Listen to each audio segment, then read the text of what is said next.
US Secretary of State Marco Rubio has said significant progress has been made as peace talks with Ukrainian officials continue in Geneva. Speaking alongside Volodymyr Zelensky's chief of staff, he said both teams had agreed on changes to US proposals, which he believed President Trump and Zelensky would agree to. It comes as the so-called Coalition of the Willing, Britain, France and Germany, published details of an alternative to the draft 28-point plan. US and Ukrainian delegations met behind closed doors in Geneva's Intercontinental Hotel today, and the leaders of both delegations reported significant progress. I would say probably best meeting and day we've had so far in this entire process. So we're working through making some changes, some adjustments, in the hopes of furthering narrowing the differences and getting closer to something that both Ukraine and obviously the United States are very comfortable with.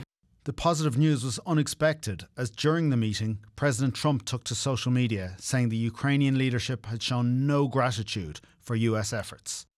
Mr. Trump's original draft plan crossed a number of Ukrainian red lines, and European leaders had called it unacceptable. First, borders cannot be changed by force. Second, as a sovereign nation, there cannot be limitations on Ukraine's armed forces that would leave the country vulnerable to future attack and thereby also undermining European security. Third, the centrality of the European Union in securing peace for Ukraine must be fully reflected. Britain, France and Germany have published a counter-proposal emphasising some of these points, saying Ukraine must receive a US security guarantee that mirrors NATO's Article 5. The Ukrainian army would be capped at 800,000 members in peacetime. Ukraine would be free to enter NATO and the EU. It says Ukraine would cede current territorial losses, with any possible land swaps starting from current front lines. These terms are a far cry from the draft deal, which a group of US senators said Marco Rubio had told them was produced by Moscow without US input and was only intended to be a starting point for negotiations. He told us was that this was not the American proposal.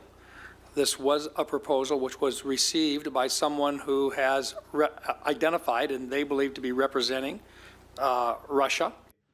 Following the talks, Mr. Rubio and the leader of the Ukrainian delegation, Mr. Yermak, promised to come back later tonight with more details, but did not comment on the European counter-proposals. Fergal Gallagher, RTE News.